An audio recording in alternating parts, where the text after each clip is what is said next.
Are you in search of your perfect cup of coffee at home? Do you crave a fresh cup of joe from the comfort of your own kitchen? Well, look no further, because Black Sun Coffee is here to help. The medium roast from Black Sun Coffee features notes of Brazil nut, grapefruit, and oak. The freshness is guaranteed to start your day off right. Go to blacksuncoffee.com, that's BLVCK,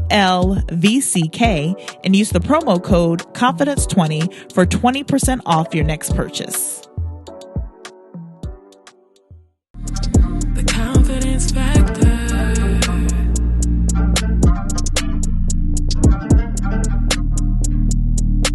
The Confidence Factor.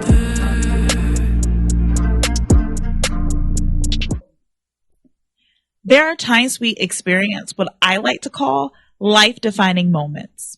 Those moments alter how we view things and how we approach things.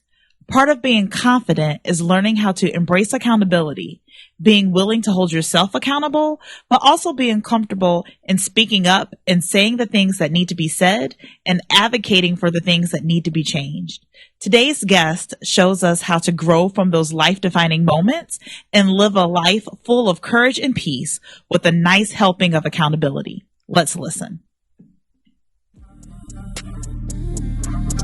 The Confidence Factor.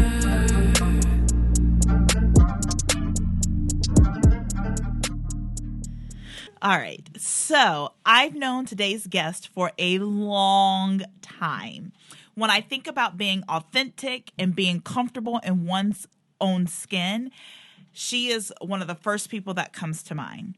So Bianca Hicks is, like me, she's a student affairs professional, currently serving as Director of Residence Life at Walsh University, but that's not all Bianca does. She is a doctoral student. She's an evangelist. Yes, ma'am. She is a truth teller. She is an overpacker.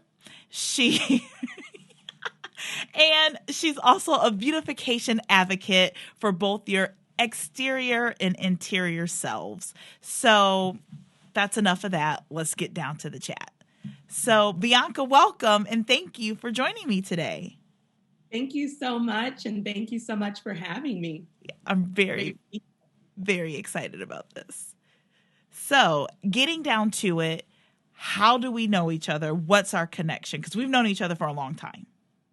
Yes. So when I think about how long and how I even know you, I really do feel like there's layers to it. Uh-huh. So when I think about you, I think about my intro of just knowing you, which it just felt so organic. Mm-hmm. I genuinely don't remember shaking your hand. I don't remember like introducing myself. I feel like I've just always known you. And so that's kind of layer one. And we were involved in so many things, growing up, of course. But then, of course, we crossed paths at BGSU. That's Shout right. out, go Falcons. And, then we, of course, with our professional world, started to become roommates at professional conferences. That was kind of like our second or third layer. And so it's just been layer after layer. And I feel like a beautiful, piece of lasagna. It just gets better at every layer. So now I want lasagna. It's great to know you. Likewise. So, I mean, you were there when I defended my dissertation, and you've kind of known this journey about like my research as it relates to confidence. And so I just had so much fun interviewing these women across the country and hearing their stories that I wanted to do that more often and bring it to the masses. So I'll start with you like I started with them. How do you define confidence? So confidence for me is a really loaded concept, I would say. But when I think about confidence, I think about what it feels like and what it looks like. Mm-hmm. And so for me, confidence is courage and confidence is peace. And so that's really how I define it personally. Mm-hmm. I think there's this unique dynamic of courage and peace that kind of coexist together and create that confidence factor. And so I think about the courage to be able to show up every day and to, fight new battles and to overcome. And in that, becoming more courageous and becoming more confident from that. But then at the same time, finding just that peace of mind as well. So when you're navigating day to day, that you're just at peace. You have the courage, but you don't have to constantly be in a battle to have that confidence and that courage. And so knowing that, in my day-to-day world, I'm just at peace. I'm not competing with anybody. I'm not fighting for anything other than, the things that I believe in, right? And so it's really just being able to walk in peace. I think that is really the epitome of confidence. I love that combination of courage and peace. And I feel like to get to that place where that's how you would define it, it's a journey and there's a story there. So how did you get to the point where you have this definition of confidence as courage and peace, and how did you find courage and peace in your own life? Yeah, that's a great question. So I haven't really thought about it like that, but when I do take a minute to reflect, I really think about the irony of discovering it. And so I think about when the first time I really became confident, because I don't feel like I have always been a confident person. But ironically, the first time I became confident was when I lost my dad. And it was a very ironic time because I was so vulnerable and I felt so open. But at the same time, it was my greatest moment of courage to date at that time. And I had no other choice but to either be courageous or to flop. And, losing someone who I defined and still define as one of my heroes was a terrifying experience. But in that irony, I was able to survive and thrive through that. And of course, I give so much credit to my faith as a result of that. At the same time, I was courageous. I had no other choice but to be. And I became so confident. And it was at such an unexpected time that I would never in a million years think that I would grow in confidence after such a traumatizing experience. But time after time in my journey, I've had different things that have happened throughout the years that have been traumatizing, but I've been courageous in navigating and facing it head on, not giving up. And I've just felt so much confidence from that. And so with that, I experienced not only the courage in that confidence, but also peace like I genuinely cannot describe. And in circumstances where many people would look and say, that would seem disastrous, that would seem, just so overwhelming. I was experiencing the greatest peace of my life. It felt weird. It felt unsettling at times. I felt like I should be feeling something differently. But at the end of the day, I realized this is that confidence that I have in who I am and in this journey that I've been graced to be on. And so finding that balance of courage and peace has really been my confidence factor over the years, and being able to walk in both and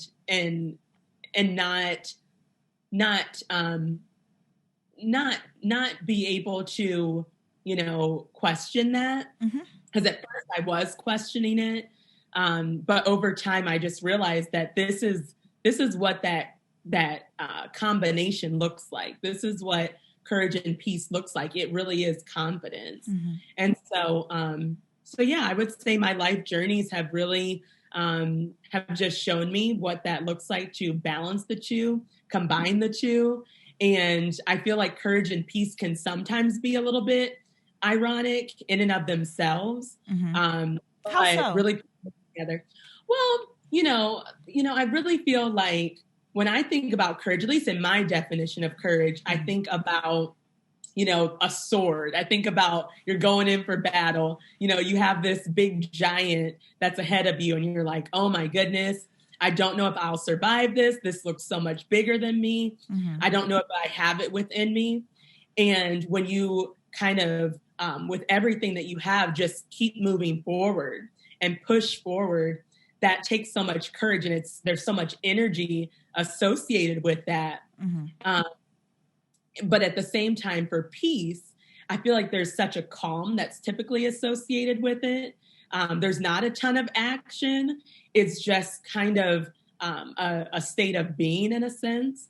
And so I personally just define them a little bit differently.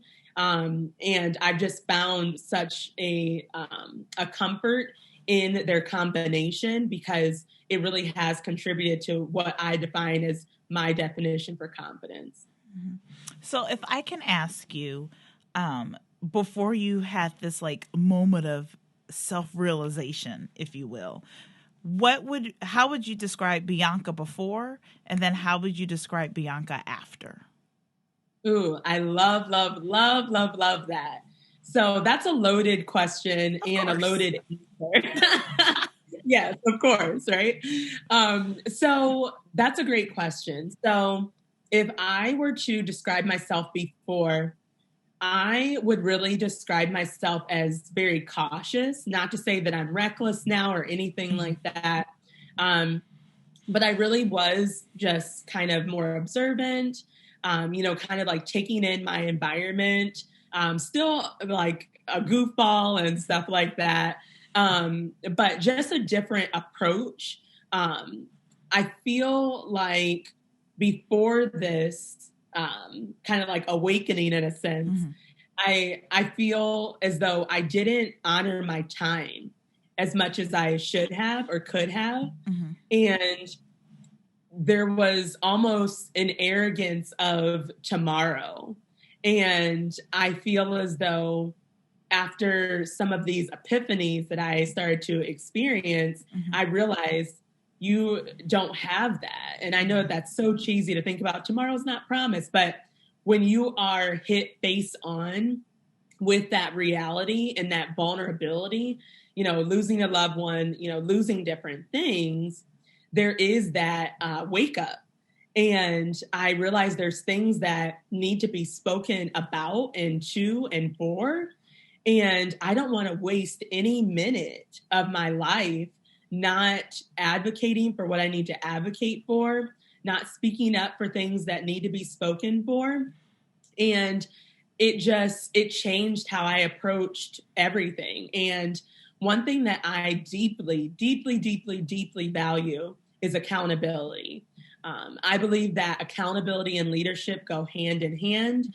And I believe that when people can truly and authentically embrace accountability, they can really be confident, because, and I'll even take it in the leadership route as well.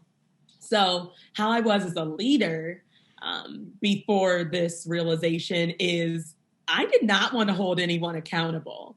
I just wanted to avoid it like the plague. I wanted to play nice, and I'm still kind.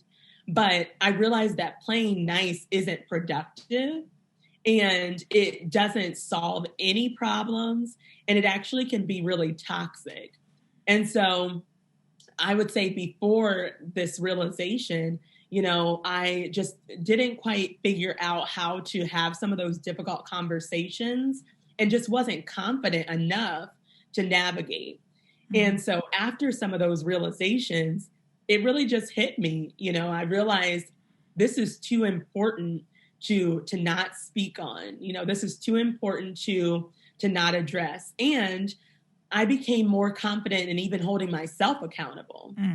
And that's really that first layer for me, because I don't see how you can really hold someone else accountable if you're not ready to hold yourself accountable authentically. And so I asked hard questions. I asked the folks that I was supervising, what don't you like about me? If you could change anything about my leadership, what would you change? Do you trust me, and why? And, just being able to dive into some of those hard questions and not put on that armor of, defensiveness and just thinking like, oh, well, let me rationalize why they think that. And, my opinion's better than theirs. And the reason they think that is because they think. And it really took me realizing that I just need to genuinely listen and just sit with feedback. And not explain it out, not explain it away, just engage with it and have an open heart and an open mind and trust that the people who are giving me that feedback will have an open heart and an open mind. So that was before I, had that realization. I just wasn't asking hard questions. It's kind of like on a survey when someone asks like, what was your favorite part about, it's like, okay, well, all these questions are kind of shifted to answer positively. Right. So I believe that, after some of those realizations, I was more comfortable with, things being skewed to the negative. If questions were worded in a way that are either neutral or, leaning to a negative so that people can think for themselves that, what, this question might be worded this way, but I do feel positively about X, Y, or Z. And so just being more courageous in asking difficult questions about myself. And I feel like when I was getting that authentic feedback and listening and retaining the feedback that I was getting and doing something with it, which is literally the most important part of feedback, it changed my life. It changed my leadership. And I became so confident in knowing that when I'm getting feedback and I'm actively doing something with it as a leader, now I can be more confident as a leader because I'm being productive. I'm asking hard questions. I'm challenging myself. I'm pushing myself. I'm operating in courage. And then I'm also operating in peace because I know that at the end of the day, I've done my best each and every day, and I'll fall short, but not as an excuse, but always as my mission to be good to and for others. And so I would say that was one of the major adjustments when it comes to how I was before and after, especially in leadership. And so even now as a leader, I really find myself challenging people now that I've done the hard work for myself. I'm now in a more confident space to do that for other people. So when I see someone who is saying, this is what I value, or that's what I value, and I'm not seeing the alignment there, I can be confident in my journey of what helped me to better align to help them. And so I feel that that's been like one of the most major adjustments for me is not only doing this for myself and starting from within for myself, but being able to give that confidence away to others by helping them to see how this journey can help them to be more confident as well. So I would say that's been one of the major differences from then and now. So kind of a long answer, but that's my answer. It's a beautiful answer. So if I had to name your confidence factor, I would call it courageous peace, as you've said. And so what is an example in the after, if you will, where you feel that your confidence factor was on full display and all of its courageous, peaceful glory that you would be most proud of? That's such a good question. I have so many examples off the top of my head. I would say I'm thinking of one that's appropriate to share that doesn't outline any specific scenario. But I'll say this because I do have a very specific example that really was like a game changer for me. But I would say I'll give an example of a letter that was written. Okay. And it was in the workplace. A staff member had written the letter, and there was some feedback in the letter that didn't align with who I am, who my team is, things like that. And it was a hard to hear letter. And of course, I believe that there's always truth in everything. So while the letter did not come from a good place, and we've talked through this with this individual, while the letter didn't come from a good place, I was still able to pull from it things that were valuable, and also acknowledge the things that simply did not reflect who I am or who my team is. And so I think that it's in those moments that you have this confidence from doing the work. You don't just get it overnight, but the confidence of doing the work, knowing who you are and who you are not, that you can hear things and it's like, applies, doesn't apply, applies, doesn't apply.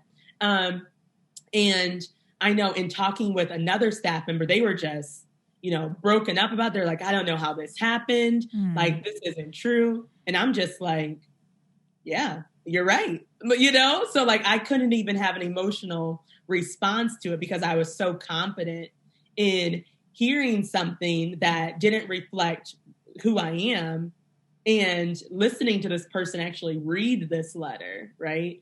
And in a setting that, you would have been like, oh my goodness, like, how did this even happen? But the setting was courageous in and of itself, because I would say the average person in the setting, again, not trying to give too many details here, but in this setting, the average person would have been like, nope, see you later, gotta go. And because like I've talked to a couple of people about it and they're like, how did you do that? But I sat just like this. I smiled just like this, because I had gotten to a point where I was able to hear information that was difficult to hear, knowing that I'm like, ooh, okay, that hurt, but like, that's not correct. And ooh, that was hard to hear. And that's actually true, and finding that balance so that you don't get overcome or overwhelmed with feedback, because feedback can be overwhelming in and of itself. But then just having that peace of mind, like as you're hearing these different things, still just reflecting on who you are and who you are not. That's really been my go-to for different storms that I faced in general. But I think about that specific example because a couple of my other team members were like, I just don't know how you do it. And so it challenged me to do more work in leadership to show it, because it's something that I hadn't really thought about. I'm like, I don't know how I did it. Like, how did I navigate that? But I mean, like you're saying, like, if that's my confidence factor, that's really how it happened. I was able to just, through the work over the years, figure out really strategically who I am not, and, be able to give and receive hard to hear feedback in a loving and productive way, and just walk in that. And that takes courage in and of itself. But there's also a peace in that. There's not I don't know what to do with this, or maybe this is true. Maybe this, like, there's not that constant dancing with information that someone who may not be as confident in themselves may experience from day to day when they're hearing different things and experiencing different things. It's like you're constantly in a state of peace, and it's hard to shake that. And I've definitely been shaken, but it's hard to actually feel shaken, even when there's efforts made to do so. And so that's one of the most recent examples that I can think of. Like I said, there's a few other examples that I think of that have been just like big game changers. But I'll say that for now. Okay. So humor me here. And this is my last, I have two. Well, this isn't really a question. I need you to do a thing and then I have a question. And then that will be my final question. Pick a number between 1 and 32. 24. What would you tell your 24-year-old self? With the information that you have now, what would you tell your 24-year-old self? Oh, so this is like, I feel like this is like going to make me cry, but I can do this. Okay. So I'm going to pinch myself so that I don't, because this could be a mess. Oh no. So considering the fact that I was 24 when my dad passed away. And 24 has always been my lucky number. So that was very ironic in general when that happened, because I thought that was going to be my year. But that year changed everything. For one, I met Kirk Franklin on that birthday, which was awesome. That's very random. But awesome. So random. We were at the Cheesecake Factory, because that's like my vibe. We were at the Cheesecake Factory in Texas, just to be clear. And he was just casually walking outside, and long story short. Anyways, but that was actually my last birthday with my dad. And it was just a really special day. But I would tell 24-year-old Bianca that there's going to be so much joy ahead. Don't look at what you see right now. You may not fully understand it, and you may never, but just be confident in who you're called to be, who you're chosen to be, and you'll discover that each new day, and don't be afraid to face that, because there's great joy from operating in that courageous piece. That's perfect. Thank you, Bianca. Yeah, thank you. Thank you very much. So, Bianca, before I let you go, I just want to let the people know that, when I found out I was pregnant and I needed a nickname for the baby before we came up with her name, and before I even was telling people that I was pregnant, I needed a nickname, or a code name, if you will. And so that we called her BB. And so it was cute. But you are actually the original BB in my life. So just wanted to put that out there for the people. But before I let you go, you did something really cool over the summer on Facebook. When I did the intro to you, I talked about how you're an advocate for beautification, both inside and out. So if you just really quickly just want to talk to the people about what that project was and maybe what we can expect from you in the future. Yeah. So BB is basically my alter ego. I do blame you for that. But it's so true. Keep going. It really is. It really is. But last summer, the summer of quarantine, as we all know it to be, I started Beauty Chats with BB. And it was really a group of women that I spoke to and with each week. It was actually on Sundays. And we just talked about how beauty starts from within. Even with good skincare, you have to have good skincare before you do makeup. And similar to our beauty within, you really have to start from within, your integrity, your character, who you are, and building from an authentic place in order to really and truly be beautiful. And so loved having those conversations. And so for this upcoming summer, you should expect to see a revitalization of Beauty Chats with BB. So be on the lookout for that summer 2021 in coming attractions. All right. Looking forward to that. Thank you. And thank you again for being here today. I really appreciate that. Thank you for having me. All right. Thank you, everybody, for listening to The Confidence Factor. Be sure to check out my website at www.beshawesome or beshawesome.com. You can also check me out on Instagram at b.shawesome. As always, thank you to Golden Ox Studios for making this a reality week after week.